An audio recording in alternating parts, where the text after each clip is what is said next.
Hello, नमस्कार, आदाब, सत श्री अकाल। मैं आपका मैथ्स का दोस्त सौरभ गुप्ता स्वागत करता हूं आप सभी का एक बार फिर आपके अपने चैनल द स्टडी एक्स पर।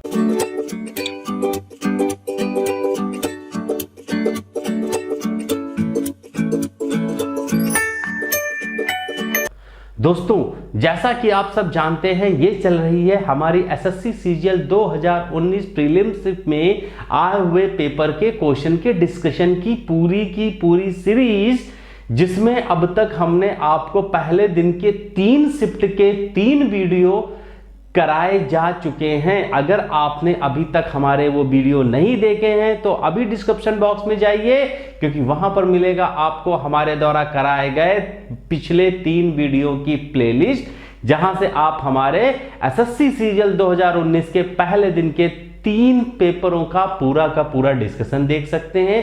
साथ ही साथ उसी डिस्क्रिप्शन बॉक्स में आपको मिलेगा हमारे Telegram channel the study x का लिंक, और वो लिंक पर जाकर के आपको हमारा टेलीग्राम चैनल ज्वाइन इसलिए करना है क्योंकि उस ग्रुप में आपको मिलेंगे हमारे द्वारा कराए जा रहे एसएससी सीजीएल 2019 प्रीलिम्स के क्वेश्चन पेपर। तो दोस्तों, देर मत करिए, अभी ज्वाइन करिए हमारा Telegram channel the study x. और उससे पहले, अगर आपने अभी तक हमारे इस चैनल को सब्सक्राइब नहीं किया है तो तुरंत करें, और साथ ही साथ सब्सक्राइब करने के बाद उसके बगल में आए हुए बेल आइकन को जरूर प्रेस करें, क्योंकि वहां से मिलेंगे आपको हमारे अगले आने वाले वीडियो के नोटिफिकेशंस। तो दोस्तों, शुरू करते हैं एसएससी सीजीएल 2019 4 मार्च की पहली शिफ्ट में आए हुए क्वेश्चन के डिस्कशन में, जिसमें पहला क्वेश्चन हमारा जो दिया गया आप देख सकते हैं, ये डीआई दी गई है, जिसमें आपसे कहा गया है डीलर ए द्वारा, ये डीआई पहले मैं आपको बता दूं दिया गया है कि तालिका में 2016 के प्रारंभिक 6 महीने के दौरान 4 dealer A B C D द्वारा बेचे गए कंप्यूटरों की संख्या दर्शाई गई है। अब आपको इसमें से बताना है what is the ratio of total number of computer sold by dealer A in February, April and May to the total number of computer sold by dealer D in March, May and June. तो दोस्तों, अगर हम यहां देखें तो company ए द्वारा फरवरी, अप्रैल और मई, तो कंपनी ए द्वारा फरवरी में देखिए आपके 94 हैं, अप्रैल में 108 है और मई में 98 है। तो 108 में 98 में 2 दे दीजिए, 94 में 6, यानी ए के तो टोटल 300 हो गए। बोलिए हाँ या ना। फिर वो पूछ रहे डी द्वारा, तो भैया डी के द्वारा कहां, कब, मार्च, मई और जून। तो मार्च में अगर हम देखें तो 90 दिखाई दे रहे हैं, मई में देखें तो 89 और जून में 91। तो 89 से 91 को दे दीजिए 90, यानी ये हो गया 270। और आपसे कहा गया रेशियो, तो रेशियो की बात करेंगे तो भैया 10:9 की बात करिएगा, और ऑप्शन भी आपका पूरी तरह से सही हो जाएगा। सबसे आसान क्वेश्चन है दोस्तों, और इसको हम आसान तरीके से ही करने की कोशिश कर रहे हैं। अब बढ़ेंगे दोस्तों हमारे अगले क्वेश्चन नंबर 2 की ओर। तो दोस्तों, हमारा अगला सवाल नंबर 2 कुछ इस तरह से है, जिसमें कहा गया है what is the compound interest on a sum of ₹12,000 for the year 1, 2 and 5/8 year at 8% per annum when the interest is compounded annually। जी हां, आपको बताना है 12,000 रुपए की धनराशि पर 2 सही 5/8 वर्षों के लिए 8% वार्षिक दर से चक्रवृद्धि ब्याज क्या होगा। और दोस्तों, मैं यहां पर आपको फिर बताऊंगा कि एक बार वीडियो को रोकिएगा, पहले YouTube के बाकी चैनलों को ढूंढ लीजिएगा और फिर देखिएगा कि ये चैनल अगर आपको दूसरों से बेहतर मेथड प्रोवाइड करा रहा है तो कसम खा लीजिए इसको आपको शेयर करना ही होगा। दोस्तों, मैं खुद कहता हूं आपसे, आप कंपैरेटिव स्टडी करिए। जो आपसे हजारों रुपए की फीस ले रहे हैं और यहां पर जो हम आपको दे रहे हैं बिल्कुल फ्री ऑफ कॉस्ट दे रहे हैं। बस करना कुछ नहीं है, एक बार आप कंपेयर कर लीजिए लोगों से, और फिर आप कमेंट करके जरूर बताइएगा कि क्या आपको ये मेथड या ये तरीके, जो शॉर्ट ट्रिक की बात नहीं कर रहे हैं, मैं आपको एक बार और बताना चाहूंगा, हम बात कर रहे हैं आपके प्रेजेंस ऑफ माइंड की। जी हां, हम बात कर रहे हैं आपके बेसिक नॉलेज की, जहां से हम लोग अपने मैथ के क्वेश्चन को सॉल्व करते हैं। और दोस्तों यही तरीका होता है एसएससी में सक्सेसफुल स्टूडेंट्स का भी। तो अगर आपको अपनी भीड़ से अलग होना है तो आपको आना होगा हमारे पास, हमारे चैनल द स्टडी एक्सपर्ट। तो दोस्तों अगले क्वेश्चन का खास तरीका जरा देखिएगा। इन्होंने कहा 12,000 रुपए पर, तो हमने कहा भैया पहला साल, दूसरा साल, तीसरा साल। देखिए अगर आप इसके मेथड से जाएंगे तो कोई भी मेथड आप अप्लाई करोगे तो कैलकुलेशन बहुत ज्यादा होने वाली है। बेसिक मेथड आप फार्मूला लगा के करिएगा या कोई भी मेथड। मेरा देखिएगा 12,000 रुपए का 8% इतने रुपए हुए, जाहिर सी बात है। अब देखिएगा 2 सही 5/8, दोस्तों 2 सही 5/8, तो पहले 2 साल के लिए 8% और 5/8 को अगर हम देखें तो लास्ट में 5%, यानी यहां पर 8%, यहां पर 8% और यहां पर आप कर दीजिए पैसे को 5%। 2 मिनट का काम है। ये 120 गुणे 8 और ये 120 गुणे 5, बोलिए हां, ठीक। इन दोनों को ये देखिए, ये 960 हो गया, ये 960 हो गया, ठीक है, और ये हो गया 600। और फिर इन्हीं 960 का मतलब होता है 1920 का आपको कितना निकालना है, मैं नहीं बताऊंगा आपको, 5%। जी हां, 1920 का ये 5% निकालते हैं दोस्तों। 5% होता है 1/20। जरा देखिए कितना आ गया, 96। जी हां, और सुनिए, इस 960 का 8% भी तो आपको बताना है। तो इस 960 का दोस्तों केवल कैलकुलेशन आसान करने मात्र के लिए मैं आपको दे रहा था। देखिए 9 छंग 8 छंग 48, 4 8 में 72 जाए 76.8, 76.8, और ये कितना था 1920। सबको जोड़ लेते हैं, और सबको जब आप जोड़ोगे 10 7 17 2 19 के 9 हासिल लगा 2, 9 6 15 तो 17, एक गया 2792.8। हां, बाकी अभी क्या है, ये 76.8 का 5% भी आप यहां जोड़ सकते हो। लेकिन अगर हम अपने ऑप्शन के पास जाएंगे तो हमें मिल चुका है हमारा आंसर नंबर 1, जो बता रहा है 8 6 6 12 2 हासिल लगाए 10 7 17 2 19 9, 1 यहां पर आएगा दोस्तों, और ये आएगा हमारा 19 6 25 और 1 6, जी हाँ 2692.8। और अगर हम देखेंगे तो हमारा ऑप्शन नंबर ए पूरी तरह से सही है दोस्तों। इससे आसान इसका तरीका नहीं हो सकता है। अब बढ़ेंगे दोस्तों अपने अगले सवाल नंबर 3 की ओर। तो दोस्तों हमारा अगला सवाल नंबर 3 कुछ इस तरह से है, कह रहे 5x + 1/3x बराबर, इन्होंने बोल दिया है 4, और आपसे पूछा गया है 9x² + 1/25x² बराबर। तो दोस्तों समझिएगा ये इनवर्स रिलेशन का है, अलजेब्रा में आपने पढ़ा भी होगा। सबसे पहले देखिए यहां पर 5 ऊपर है बट 25 नीचे आया, 3 नीचे है 9 ऊपर आया, तो इनके उल्टा से मल्टीप्लाई करा दीजिए। कैसे, 3/5 से दोनों तरफ पहले तो आप करा दीजिए मल्टीप्लाई। जब आप 3/5 से मल्टीप्लाई कराओगे तो बनेगा 3x + 1/5x बराबर 12/5। फिर इसका स्क्वायर हर बच्चा जानता है, इसी के स्क्वायर में से प्लस है तो 2 घटा देते हैं, और इनटू जो फैक्टर होते हैं उसी के साथ आ जाते हैं। और समझिए नीचे यहां पर आने वाला है 25, हमने मना नहीं किया, हमने कहा रखो, यहां भी 5 से मल्टीप्लाई। यहां देखिए 144 - 30, तो 144 में से 30 जाएगा तो सारी दुनिया जानती है कि आएगा 114/25।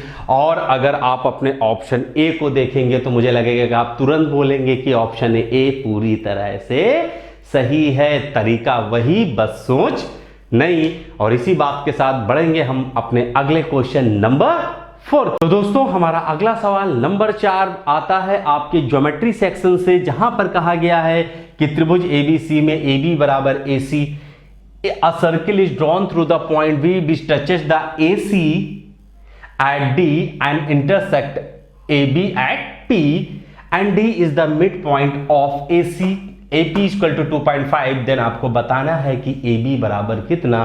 तो दोस्तों ज्योमेट्री में आपने सबसे पहले यही सवाल पढ़ा होगा, मैं आपको फिर भी बता देता हूं कि हमने बनाया एक ABC, B से मैंने निकाला और ये आ गया, ये क्या हुआ, इसने यहां पर डी पे टच किया और पी पे काटा, और ये दोनों हैं आपस में बराबर।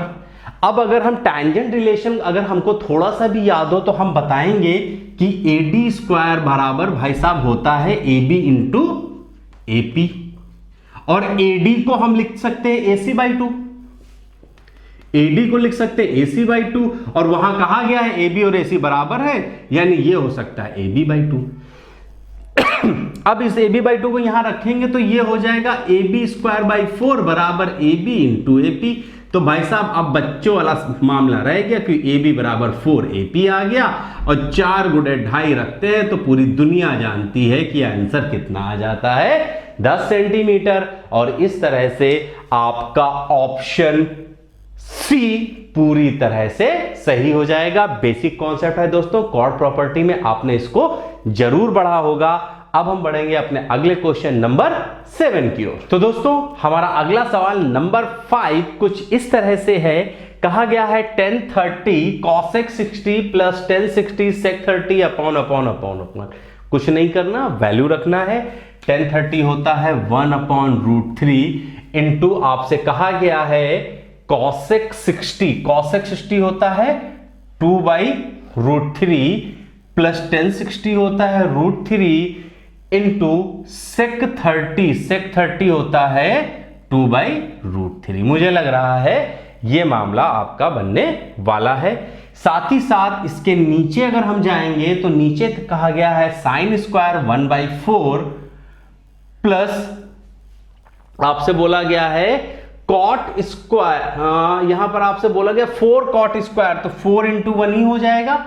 अब माइनस सेक स्क्वायर 60। अब देखिए दोस्तों सेक 60 अगर ना भी आए तो उसको मालूम है हमें क्या होता है कॉस वाला, तो ये हो जाएगा -4। तो ये देखिए ये दोनों यहां पर हो गए विदा। ऊपर की बात करेंगे तो ये कट जाएंगे, और ये वाला 4 ऊपर जाने के लिए तड़प रहा है। 3 दूनी 6, यहां पर देखिए 3 दूनी 6, 2 8, 8 चौक 32, और नीचे आने वाला है 3, यानी कि आपका ऑप्शन डी पूरी तरह से सही है। आसान सवाल था, ट्रिग्नोमेट्रिक टेबल का बहुत अच्छा यूज इस क्वेश्चन में करा गया है।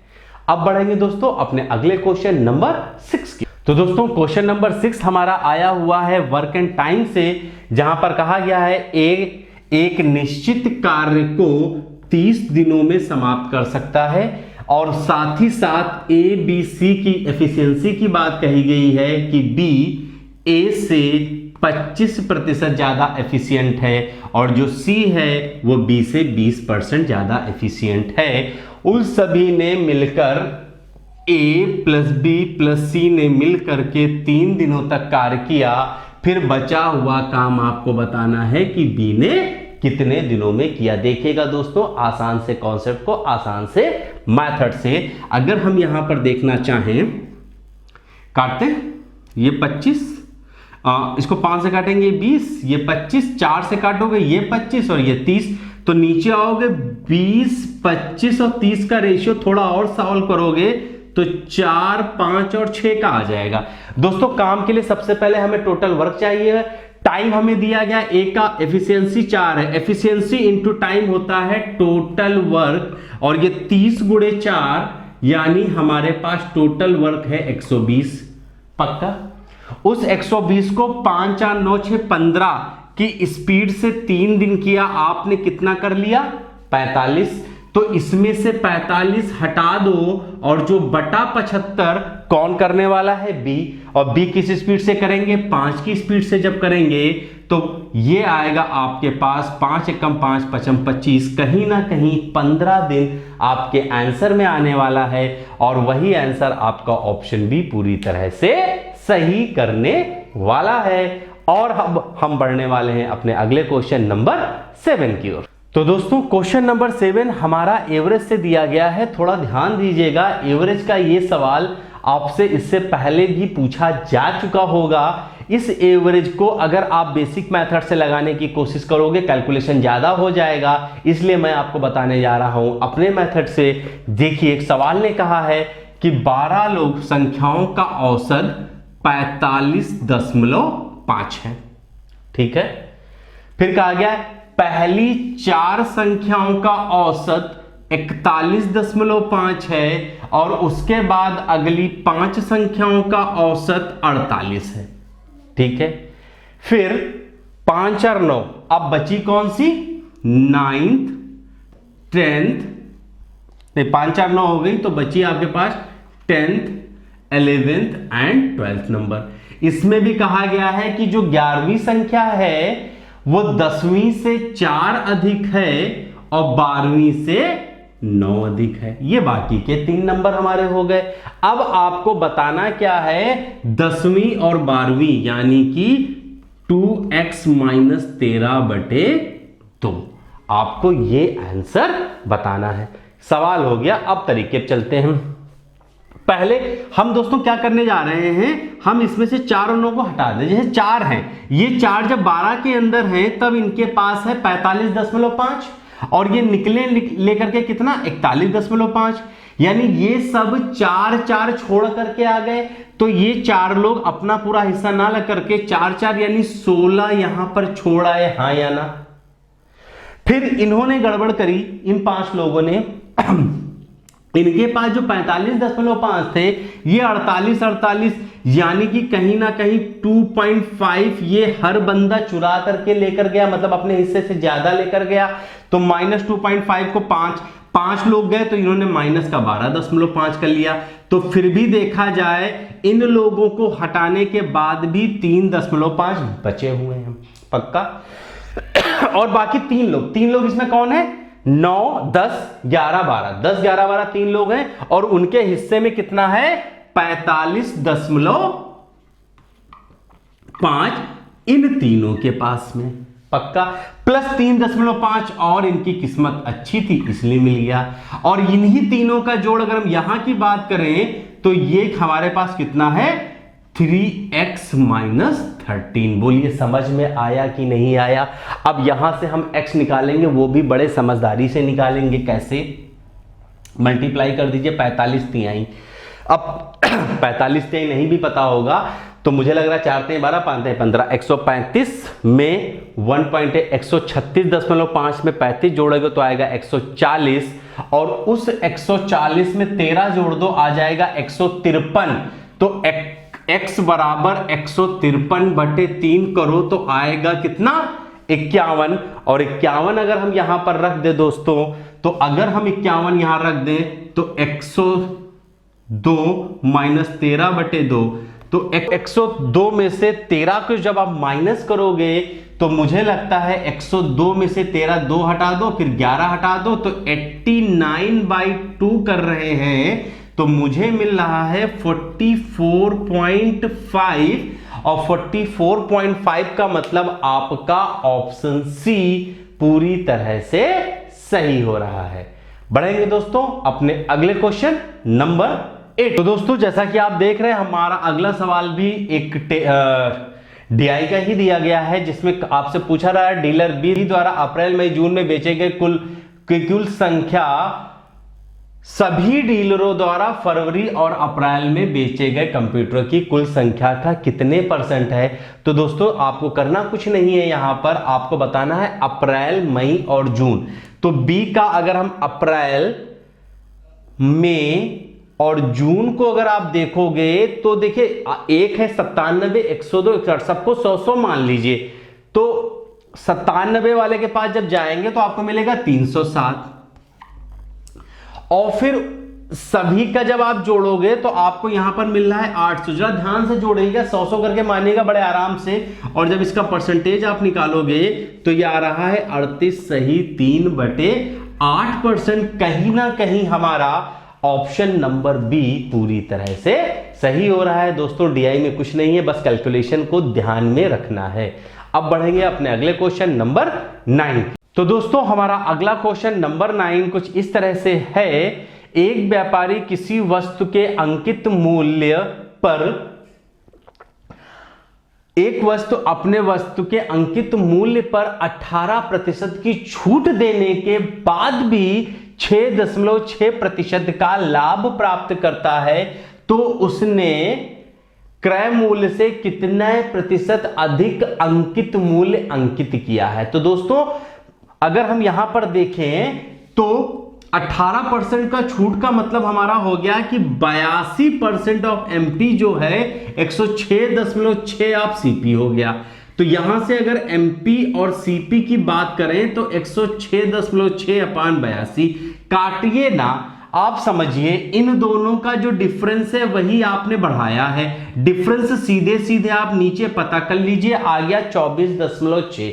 अब 24.6 आपको बताना है कि 82 का कितना परसेंट है। तो मुझे लग रहा है डेसिमल यहां से हटा दीजिए, ये 3 बार चला जाएगा और सीधे सीधे आपका आंसर आ जाएगा 3%।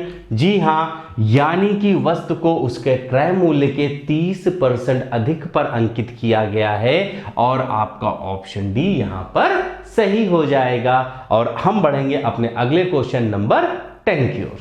तो दोस्तों हमारा अगला सवाल नंबर 10 भी टैबुलेशन पर ही है, यानी डीआई दी गई है, जहां आपसे पूछा गया है डीलर ए द्वारा फरवरी से जून के दौरान बेचे गए कंप्यूटरों की संख्या जून में सभी डीलरों द्वारा बेचे गए कंप्यूटरों की संख्या से कितने प्रतिशत अधिक है।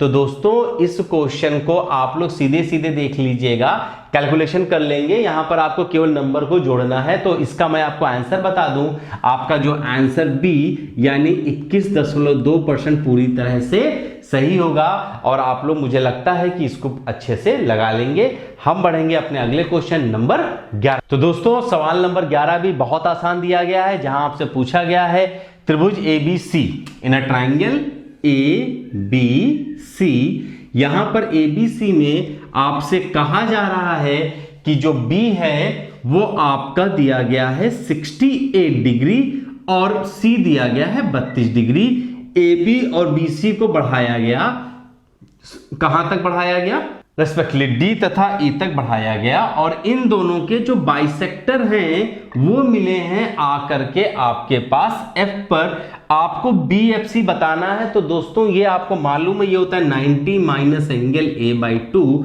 और एंगल A को अगर हम यहां पर देखेंगे तो 68-3200 यानी ये 80 है, यानी आंसर आपके पास जो आने वाला है दैट विल बी 50 डिग्री। जी हां, यानी कि BFC का मान हमारे पास 50 डिग्री आ गया और इसी के साथ यहां पर आपका ऑप्शन ए भी पूरी तरह से सही हो चुका है। तो दोस्तों आप ये देख रहे हैं कि एक आध क्वेश्चन को अगर हम हटा दें तो आपका पेपर वाकई में आसान आया हुआ था। पेपर में देखिए कुछ ऐसे क्वेश्चंस जरूर डाले जाते हैं जो आपके टाइम को किल करें, बस आपको वहां पर समझना है कि टाइम किल करने वाले क्वेश्चन के बीच में नहीं फंसना है। जी हां, बढ़ेंगे अपने अगले क्वेश्चन नंबर। दोस्तों हमारा अगला सवाल नंबर 12 भी कुछ इस तरह से है। एक व्यक्ति 5 मेज और 9 कुर्सियां कुल 15,400 रुपए में खरीदता है। वह 10% लाभ पर मेजों को बेचता है और 20% लाभ पर कुर्सियों को बेचता है और इस तरह उसे कुल लाभ 2080 रुपए। तो दोस्तों 2080 में हम एलिगेशन का मेथड यूज करेंगे। इन्होंने बताया है कि 10% वह मेज जो टेबल कर लेते चेयर, तो टेबल पर अगर वो 10% लेता तो मुझे लग रहा है 1540 रुपए मिलते और चेयर का 20% कर दो तो 3080। एलिगेशन जानते हो, इधर से घटा के इधर लिखना होता है और इधर से घटाकर इधर। अब 1540 में से तो आप एक काम करिए, 2000 में से 500, ये 540 हो गया। अब ये काम देखिए, इसमें अगर हम 0 बढ़ा दे तो ये दोनों के मूल, ये आ गया रेट, टेबल का रेट आ गया और ये चेयर का आ गया। यानी चेयर जो खरीदी गई थी वो 5400 रुपए में खरीदी गई। 5400 रुपए में अगर आप चेयर देखो कितनी खरीदी गई, 9 खरीदी गई, तो डिवाइडेड बाय 9 कर दिया, एक चेयर आ गया। आपको 3 का बताना था, इंटू 3 कर दीजिए। जब आप काटोगे ना तो आपको यहीं पर आंसर मिल जाएगा सीधे 1800, तो दूर नहीं जाएंगे। ऑप्शन सी को टिक करके अगले क्वेश्चन नंबर 13 की तरफ। तो दोस्तों हमारा सवाल नंबर 13 कुछ इस तरह से है। x³ minus y³ upon x under bracket x plus y का whole square minus xy divided by y x minus y का whole square plus 3xy upon x cube plus Y cube into x plus Y का whole square minus x y का whole square upon x square minus Y square. इसको solve करना है, ध्यान दीजिएगा। अगर हम ऊपर x cube minus y cube की अभी बात करें तो ये होता है एक्स माइनस वाई और X square plus Y square plus x Y. नीचे एक्स दिया है, अंदर देखिए अगर हम खोलते हैं x प्लस वाई का होल स्क्वायर तो X square plus Y square plus 2xy में से गया तो ये माइनस एक्स वाई। अब आगे जो डिवीजन है दोस्तों उसको पहले बनाइए मल्टीप्लिकेशन में, तो नीचे वाला X square plus Y square मुझे लग रहा है आपको कहां मिल जाएगा, ऊपर मिल जाएगा। नीचे X cube plus Y cube है तो ये आएगा और ये ब्रैकेट में मिल जाएगा माइनस एक्स वाई। और नीचे अगर आप जाओगे तो एक तो y देखिए दोस्तों मिल ही जाएगा और वो जो दिया गया है आपका इसके ऊपर x माइनस वाई का, तो ये आएगा आपके पास x square plus Y square plus x y into यहां पर फंसा हुआ था मामला, वहां देख लेते हैं। इन्होंने a प्लस बी की बात कर रखी है तो यहां पर आपको मिलेगा, अगर आप देखें x प्लस वाई का होल स्क्वायर, तो देखिए जब एक बार जोड़ोगे x प्लस वाई का होल स्क्वायर माइनस, तो जोड़ोगे तो एक बार मिलेगा 2x, एक बार मिलेगा 2y और नीचे आपके पास है X square minus Y square. सवाल हो चुका है, ये गया माइनस वाला इधर से चला गया, x minus Y X plus Y होता है X square minus Y square, इधर से चला गया, ये वाला x यहां से आ गया, y यहां से आ गया, बच्चा आपके पास 2 गुणे 2 यानी आपका आंसर 4 पूरी तरह से सही हो गया है। बस इस क्वेश्चन में अगर हल्का सा भी आपका दिमाग इधर से उधर हुआ तो सवेरा हो जाएगा, लेकिन इसका आंसर आने में शायद प्रॉब्लम हो जाए। तो क्वेश्चन को स्पेशली करते समय अपना पूरा कंसंट्रेशन उस क्वेश्चन में ही रखेंगे और बढ़ेंगे अपने अगले क्वेश्चन नंबर 14। तो दोस्तों हमारा अगला सवाल कह रहा है कि 2x प्लस 1 2x प्लस 2 और 2/5 प्रोपोर्शन में है तो ऐसा रहेगा। तो फिर आपको बताना है मीन प्रोपोर्शन। मीन प्रोपोर्शन क्या होता है आप सब जानते हो, under root 3.5 1 minus X into 8 into 1 plus X. यानी सिंपल सी चीज है, यहां देख करके आपको समझ में आ गया होगा, यहां से x का मान निकालना है। तो दोस्तों x का मान अगर हम यहां पर निकालते हैं तो देखिए 10x प्लस 5 बराबर 4x प्लस 4, और जब आप इसको सॉल्व करोगे तो मुझे लग रहा है यहां पर प्लस माइनस में कुछ गड़बड़ी होने की संभावना मुझे लग रही है, लेकिन लगने की संभावना नहीं है दोस्तों। तो 2 ये कितना था यहां पर, ये 2 और 5, ठीक है, 5 दूनी 10 आपका हो गया, 5 हो गया। तो इसको अगर हम लोग सॉल्व करने के लिए आए तो 6x बराबर 1 x बराबर -1/6। तो दोस्तों जब -1/6 आ गया आप यहां पर रख दोगे तो अल्टीमेटली 1/6 जब आपको मिलेगा तो यहां पर माइनस माइनस प्लस 7/6 हो जाएगा, और माइनस का 1/6 रखोगे तो 8 इंटू ये 5/6 हो जाएगा। अब दोस्तों यहां से हटा दो थोड़ी देर के लिए, 10 ले लो, 5 दूनी 10, 2 चक्कू 8 हो गया, और ये 7, यानी कि पहले यहां से 7 निकाल लेते हैं, 2x। हाँ दोस्तों यहां पे एक गड़बड़ हमने कर ली, यहां पर ये x नहीं होना चाहिए, तो जब ये नहीं होगा तो यहां पर हमको 8 मिल जाएगा माइनस का। अच्छा, तो अगर ये 8 मिलेगा तो यहां माइनस का अगर हम 8 रखेंगे तो दोस्तों यहां पर हमें 9 मिल जाएगा, 9 इसको फिर से ही कर लेते हैं, इस तरह की कैलकुलेशन के चांसेस आपको वहां पर मिलेंगे। ये 35/10 इंटू माइनस का 1 करेंगे 9/8 इंटू 8, यहां माइनस का अगर हम 8 करते हैं तो 7/8, इस 8 को इस 8 ने काट दिया, तो हमने काटा तो ये 2 आया, ये 7 आया, तो ये 2 7 एक बाहर आ गया, 9 से 3 बाहर आ गया, नीचे 4, 21/4 से 5.25 की बात करेगा। अगर आप ऑप्शन को देखें, जी हां आपका ऑप्शन सी 5.25 को सही कर रहा है, यानी आपका सी ऑप्शन यहां पर सही हो गया। दोस्तों गलत करना कोई पाप नहीं है, लेकिन अपनी गलती को जितनी जल्दी आप देख सकते हैं उतनी जल्दी पकड़िएगा, पेपर में बहुत फायदा मिलेगा।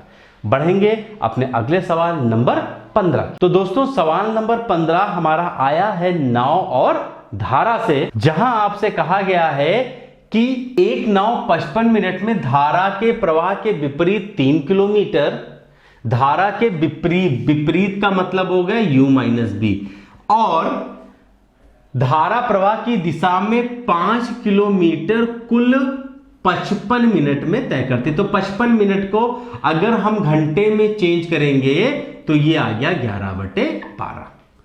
और कह रहे हैं कि इसको लगते हैं 1 घंटा 25 मिनट यानी 85/60 जब वो धारा के विपरीत 4 किलोमीटर और धारा के साथ 9 किलोमीटर की दूरी तय करती है, यानी कि ये हमारा आ गया 17/12। ठीक है, आपको बताना है कि वो 43.2 किलोमीटर की दूरी धारा प्रवाह की दिशा में, यानी कि आपको बताना है u प्लस बी निकाल दीजिए, आंसर आ जाएगा। तो दोस्तों यहां से अगर हमें u प्लस बी निकालना होगा, आपको मालूम है कि हमको u माइनस बी ये 4 से गुणा करना है, और इसको किससे गुणा कर देते हैं हम लोग, 3 से गुणा कर देते हैं।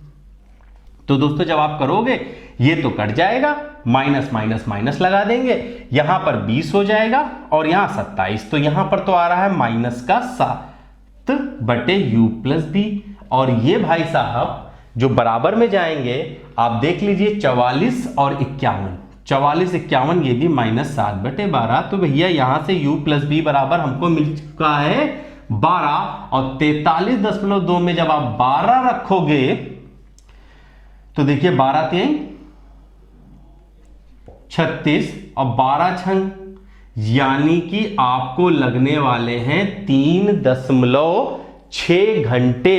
जी हां, यानी कि आपका ऑप्शन ए पूरी तरह से सही है। यह भी दोस्तों आपका बहुत ज्यादा लंबा सवाल लगने वाला नहीं था। अब हम बढ़ेंगे अपने अगले सवाल नंबर 16। तो दोस्तों देखिएगा, ये सवाल नंबर 16 जो है ये आपका सीजीएल 3 मार्च की पहली शिफ्ट में भी आया हुआ था। सेम सवाल है, बस केवल डिजिट आपकी बदली हुई है। इस पर मैं आपको पहले भी करा चुका हूं, जिसमें कहा गया है कि ABCD एक चक्रीय चतुर्भुज है। ABCD एक चक्रीय चतुर्भुज में जहां AC BD को 2 बराबर भागों में बांटती है। तो जहां ये BD को 2 बराबर भागों में बांटती है, वहां पर मैंने कॉन्सेप्ट बताया था कि जो वाले ट्रायंगल को बांट रही होगी, 2 ट्रायंगल ADC और ABC, दिस इंटू दिस, यानी AD इंटू CD बराबर हो जाएगा AB इंटू BC। थ्योरम का पार्ट है दोस्तों, बहुत ज्यादा कंफ्यूज मत रहिएगा। और फिर आपको यहां पर इनकी वैल्यू दी गई होगी। जैसे वैल्यू अगर हम AB की बात करें तो 16.5 और BC x दिया गया है।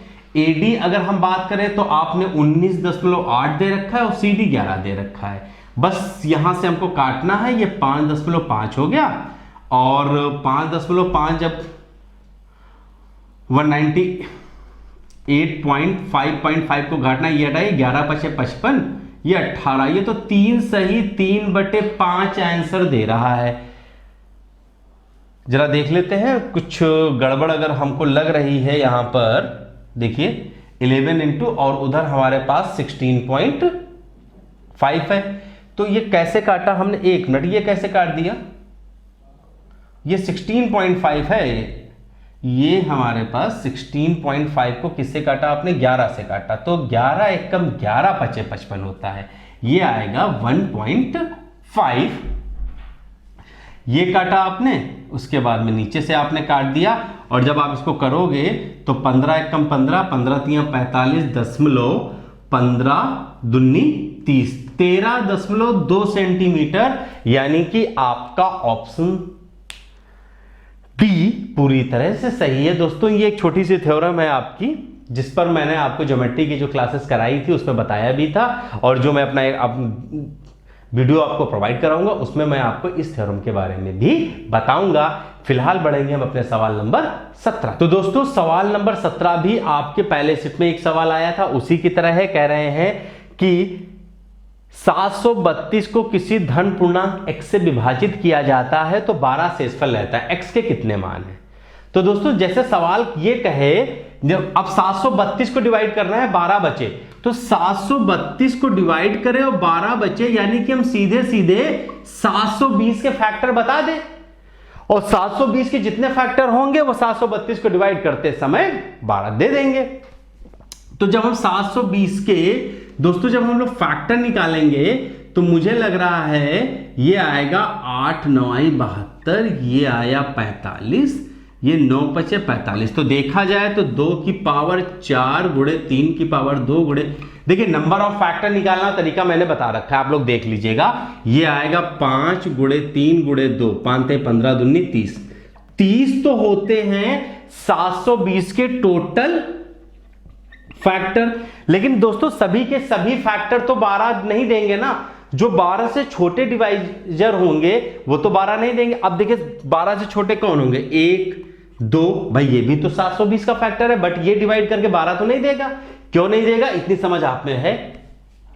3 4 5 6 7 नहीं 8 9 10 और इवन 12, कितने हो गए, 1 2 3 4 5 6 7 8 9 10। 10 ऐसे फैक्टर हैं जो डिवाइड करने के बाद 12 तो शेषफल नहीं देंगे। तो इस 30 में से उन 10 को अगर आप हटा दोगे तो आप बताओगे there are 20 numbers which when divide the number 732 leaves remainder 12। Number of factor पूछने का नया तरीका, हमने सीधे 720 नहीं पूछा, हमने 732 को लगा दिया आपके पास पूछने के लिए। अच्छा सवाल था, इसको लगाइएगा जरूर अपने आप पिछले क्वेश्चंस में भी जाकर के। अब हम बढ़ेंगे अपने अगले क्वेश्चन नंबर 18 की ओर। तो दोस्तों सवाल नंबर 18 को भी थोड़ा ध्यान से देखिएगा, क्योंकि इसके लिए भी आपने मुझसे मैसेज करके सवाल पूछे थे। कहा जा रहा है एक शंक्वाकार तंबू के आधार की परिधि 66 मीटर है, यदि शंकु की ऊंचाई 36 मीटर हो तो आपको बताना है कि शंकु को बनाने में वो तंबू को बनाने के लिए, देखिए दोस्तों कैनवास क्या होता है, ये होता है कैनवास, मतलब कहने का मतलब आपको ये हिस्सा कर्व सरफेस एरिया, यानी आपको बताना है 2 पाई RL। बोलिए हाँ या ना, इतना समझ में आता है। जहां परिधि जो ये होती है ये आपको दे रखी गई है 66 यानी गुणे L। 66 का मतलब है 11 गुणे 2 गुणे 3, यानी कि आपका आंसर पहली बात तो 11 से डिविजिबल होना चाहिए और दूसरी बात है 3 से भी। तो जब आप अपने ऑप्शन को देखने जाओगे तो पहला दूसरा, यानी कि ऑलमोस्ट आपके जितने आंसर हैं वो 13 से कट रहे हैं। लेकिन अगर 11 की बात करें तो जो आप देखिए आपके ऑप्शन कौन कौन से हैं, एक तो मुझे दिख रहा है 1254, एक दिख रहा है 1237.5, एक option, B option. C option आपको दिया गया है 1171.5 और डी ऑप्शन 1155। दोस्तों बात समझिएगा, अगर हमने इनको ऑप्शन से नहीं किया तो इसकी कैलकुलेशन ही आपको दूसरा दिन लगा देगी। अब समझिएगा 11 से अगर हम देखें तो 11 से देखते हैं 6, ठीक है, 4। अगर हम 11 के डिविजिबिलिटी टेस्ट की बात करें तो देखिएगा 3 1 4 5 4 9 7, दोनों तुम भी कट रहे हो। 7 1 8 5 13 2 11, ये भी कट रहा है और सारे के सारे ऑप्शन 11 से कट रहे हैं। अगर हम 3 की बात करें तो 5 3 8 4 12 ठीक है, 3 3 6 ये भी ठीक है, 7 3 10 5 15 ये भी ठीक है, और 5 5 अब देखिए 3 से भी कट रहे हैं, इनसे भी कट रहे हैं। अब मामला हमारा फंस गया, अब हमको L निकालना ही पड़ेगा दोस्तों। और दोस्तों जब आप L निकालने के लिए जाओगे, अब समझिएगा हम यहां पर क्या खेल करने वाले हैं। L में क्या है, आपको पहले R चाहिए होती है, ये हमारा हो गया। यहां पर पहले हमको R चाहिए, तो R अगर हम निकालें तो 2 पाई R बराबर 66, इसकी जगह पर आप 22/7 रख देंगे, 22 तिहाई यानी R बराबर 21/2 है, और H बराबर आपके पास दिया गया है 36। L आपके पास अंडर रूट 21/2 का स्क्वायर प्लस 36 का स्क्वायर आने वाला है दोस्तों। अब देखिए यहां पर कहानी, अब इसमें से ऑलरेडी 2 गुणे 3 गुणे 11 था, अब यहां से भी 3 आएगा, यहां पे भी 3 आएगा भाई, 3 का स्क्वायर मतलब 9 9, अल्टीमेटली 3 बाहर लेकर के अंदर कुछ भी आएगा वो रिमाइंडर में, यानी कि हमारा नंबर जो है वो 9 से भी डिवाइड होना चाहिए। तो दोस्तों अगर हम 9 के लिए जाएंगे, 5 3 8 4 12 नहीं कट रहा है, 10 2 12 नहीं कटेगा, 7 2 9 6 15 9 से नहीं कटेगा, 7 3 10 7 3 10 5 15 3 28, there is only one option B which is divisible by 9, और यहां पर आपका ऑप्शन भी पूरी तरह सही हो जाएगा। नहीं तो यहां से एल निकालते निकालते सवेरा करवा देंगे लोग आपको। सवाल को ऑप्शन दिया गया तो ऑप्शन से लगाने का तरीका भी आना चाहिए, बिल्कुल सही। और इन्हीं बातों के साथ बढ़ेंगे अपने अगले सवाल नंबर 19 की ओर। दोस्तों सवाल बहुत, हमने क्या बताया आपको, सवाल बहुत ज्यादा टफ नहीं है, टफ है आपका माइंडसेट। अगर आप हर सवाल को कैलकुलेट करने जाओगे तो आप दूसरे स्टूडेंट से पीछे रह सकते हो, ये बात गांठ बांध लीजिए। तो मैं जो तरीका मैंने अपने एग्जाम में अप्लाई किया था, मैं केवल आपको वही तरीके बताता हूं। मैं आपको रट्टू तोता बनाने यहां पर बिल्कुल नहीं आया हूं, मैं बहुत बड़ी बात करने नहीं आया हूं।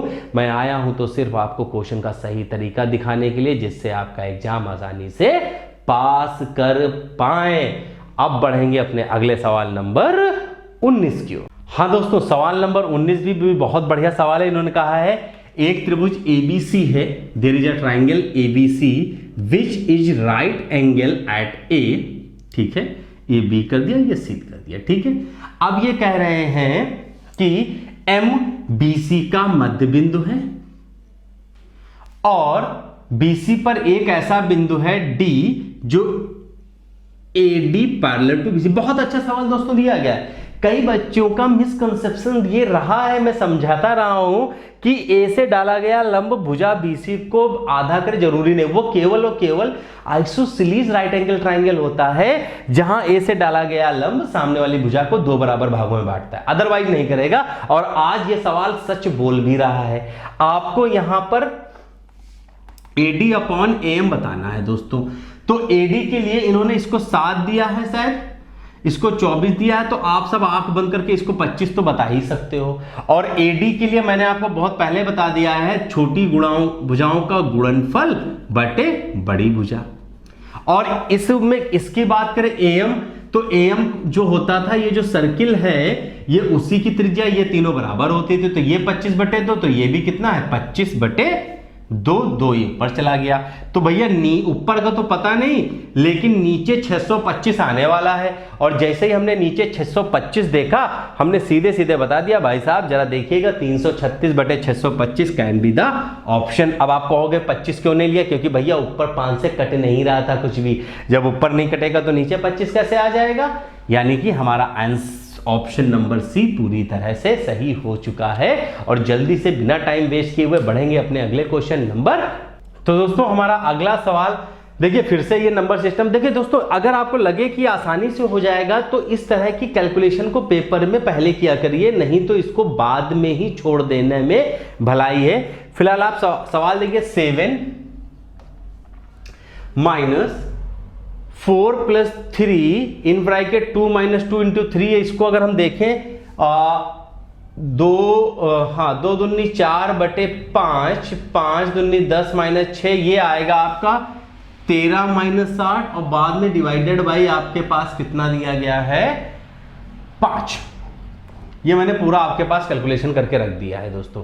और अगर हम नीचे वाले की बात करें तो नीचे दिया गया है 4 प्लस 4, अच्छा ये आ गया 4 इंटू 4 16 बटे 4 चौक 16, 17 बटे 4, 2:2 इंटू 17/4।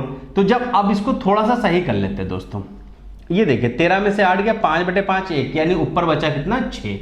नीचे आते हैं, इसको 2 कर लेते हैं, ऊपर चला जाएगा तो 17 ऊपर चला जाएगा मुझे लग रहा, हाँ ये 17 ऊपर चला जाएगा, नीचे 4 बचेगा। तो 4 जब काटेगा 2 3 6 2 दूनी 4, 51 बटे 2, यानी आंसर आपका 25.5 हो जाएगा। आसान सा सवाल था, इसको आप पहले अटेम्प्ट में भी कर सकते थे। बढ़ेंगे दोस्तों अपने अगले सवाल नंबर 21 की। दोस्तों सवाल नंबर 21 कुछ इस तरह से है, सोनू अपनी आय का 15% बचा लेती है, यदि उसकी आय में 20% की वृद्धि हो और अब वह पहले जितने ही बचत करती है तो उसके खर्चे में कितने प्रतिशत की वृद्धि हुई। तो दोस्तों इस सवाल को ऐसे लिखिए, सोनू की एक तो इनकम बताइए, एक एक्सपेंडिचर बताइए और फिर जो बचेगा वो उसकी क्या हो जाएगी, सीमित। तो पहले मान ले 100, 15 बचा रही है तो कितना खर्च कर रही है, 85। समझ में आया। फिर उसने क्या किया, इनकम उसकी 120 हो गई, बच सेविंग अभी भी 15 कर रही। तो भाई साहब जाहिर सी बात है जितना बढ़ा उसने उसको भी खर्च कर दिया, यानी 20 उसने बढ़ा दिया, यानी कि अब कितना कर दिया 105, यानी 20 ही तो बढ़ाया। इस सवाल में तो हमको शायद नीचे भी नहीं आना पड़ता, 20 ही बढ़ाया। 20 कहां से भाई, 85 से 20 बढ़ा दिया, इंटू 100 कर दिया। अब इसको आप करो तो ये 17 और ये 20, 400/17% का इंक्रीमेंट हो रहा है। अच्छा इसको कर दीजिए क्योंकि उतना नहीं दिया, 17 दूनी 34, 6 आया, 17 3 51, 23 दशमलव समथिंग और उसके बाद लगभग 5 बार जाएगा और आपका ऑप्शन सी पूरी तरह से सही हो जाएगा। बहुत आसान सवाल था, हर सवाल आपको डिफिकल्ट नहीं मिलता है, ये भी ध्यान रखिएगा। बढ़ेंगे दोस्तों अपने अगले सवाल नंबर 20। तो दोस्तों हमारा अगला सवाल नंबर 22 कुछ इस तरह से है, 5 sin square theta plus 14 cos theta बराबर कह रहे हैं 13 और बताना है आपको sec theta plus cos theta upon cosec theta plus tan theta. ये cos ना होकर के ये दिया गया है cot थीटा। ठीक है दोस्तों, इस तरह का क्वेश्चन दोस्तों मैंने इससे पहले भी आपको कराया हुआ है, अगर आपको थोड़ा सा ध्यान हो तो मैंने बताया था कि देखिए एंगल की वैल्यू नहीं रख सकते क्योंकि एंगल की आप कोई भी वैल्यू रखोगे मामला कोई ना कोई रूट में आएगा, जबकि नंबर आपको चाहिए यहां पर पूरा। तो हमने कहा था जब कुछ ना हो तो सबसे पहले आप 3 5 से एक बार ट्राई करें क्योंकि 5 है काटने की चांसेस हैं। तो दोस्तों यहां पर जब आप लिखोगे कर्ण सबके नीचे आएगा तो देखिए यहां वाले 5 का जो 25 आएगा काट देगा, यानी नीचे 5, ये लंब का स्क्वायर प्लस 14 गुणे a। अब 3 4 हो या 4 और 3 ये आपको पता करना है। तो देखिए अगर परपेंडिकुलर को 3 माने 9 आ जाएगा और इसको 54, 14 56, जी हां बिल्कुल सही, यानी कि L बराबर हम 3 रखेंगे, L 3 हो गया, आधार A हो गया। ये कर्ण हमारा आ चुका है, ये टोटली हाइपोथेटिकल कंडीशन है, नहीं तो आप जा सकते हो अपने क्वाड्रेटिक इक्वेशन के साथ भी, लेकिन टाइम वहां ज्यादा लगेगा तो फिर मत कहना कि सर टाइम लग गया था। अब सेक थीटा क्या होता है, आधार बटे लंब, देखिए प्लस सेक थीटा हो गया। सेक थीटा है दोस्तों ये होता है हमारा कर्ण बटे आधार प्लस कॉट थीटा आधार बटे लंब, ये हो गया।